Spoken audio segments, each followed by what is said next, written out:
Мына шабдалға қараңыздаршы. Мынау базардан бүгін өткем. Осындай шабдаларды килограммын 150 теңгеден сатып тұр екен. Бұл вареньяға болады. А өзінің килосы негізі 600-700 теңгеден екен. Кәдімгі кесілмегені. Мына кесілгені енді шамалы бір езілген ба сондай болса керек та, астында қалып кетеді коробканың. Бұл вареньяға бола береді. Енді бұның қабығын алып тастаған дұрыс болады. Өйткені қабығы таңдайға жабысып кедергі болады жеген кезде ше. Ыстық суға салып алып істеуге болатын еді. Енді мына кесілгеннен кейін барып осылай пышақпен кесіп алып тастамақшым барлығын. Өйткені ыстық суға салған кезде құртылып кетуі мүмкін. Өстіп жазда ерінбей банкада алсаңыз, қыста енді рахатын көресіз ғой. Менде осы 17 жылғы банкілер бар екен. Ең бірінші декретке шыққан кезім ғой, бірінші балама. Ішім пысып, не істерін білмей банк жауып тастап берген ғой. Енді мына ыдысты бірінші өлшеп алайын.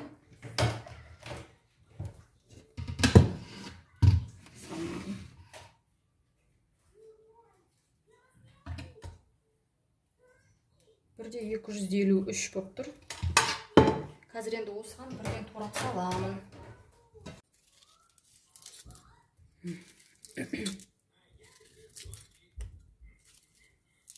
Мінекей барлығын кесіп шықтым. Енді таразыға тағы да өлшеймін. 2-де 772 болып тұр. Және мұны ыдысты алып тастаймын. Қойып алайын. Таза салмағы 1 кило 570 болады. Енді килограмм шабдалыға 800, 700, егерде қатты тәтті болатын болса 600 грамм қант салуға болады. Мен қазір сонда 1 кило 100-дей қант саламын. Тегіз қып төсеп алайын.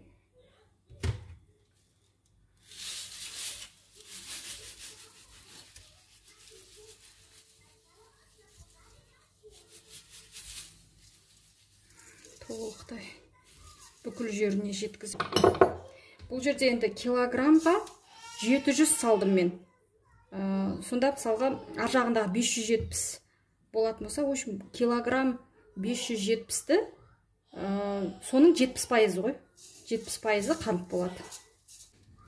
Кәдімгідей қолыңызға калькуляторды аласыз. Енді ол бәрібір сүйегі тазалағаннан кейін, қабығы болғаннан кейін ол тұппа-тора 1 кило, 2 кило болып шықпайды. Сол үшін менікіндей болып шығады ғой енді бәрібір. Сол үшін жаңағыдай 1 килограмм 570-ті көбейтесіз. Егерде сізде 1 килограммға 700 грамм қант болатын болса, расчетыңыз 1 килограмм 570 көбейтесіз 70%-ға. Егерде расчетыңыз 1 килограммға 800 грамм қант болатын болса, 1 килограмм 570-ті көбейтесіз 80%-ға. Сонда сіздің салатын қантыңыздың мөлшері шығады.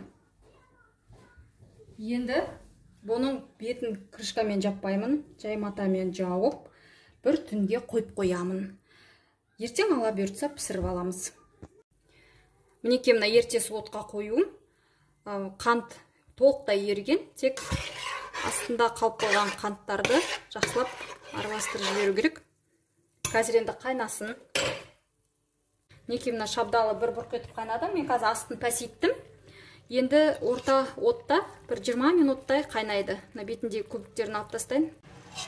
30 минут болды қайнап атқанына. Осындай орта отта. Енді осындай грек жаңғағын, мына жерде 150 грамм бар, грек жаңғағын жуып алдым. Осыны саламыз. Ірі дана-дана әдемі екен. Және лимонның суын немесе мынандай сатады ғой магазинде, осыны салуға да болады. Бір шай қасық салдым. Ал сіз өзіңіз жаңағы дәміне қарап салсаңыз болады. Енді бір 5 минут, жоқ 5 минут аздық болады, 10 минуттай қайнатамын.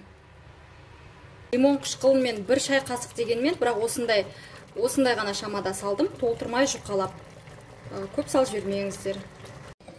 11 минут болды қайнап жатқанына. Енді астын өшіріп, стерилденген банкілеріме салып шығамын.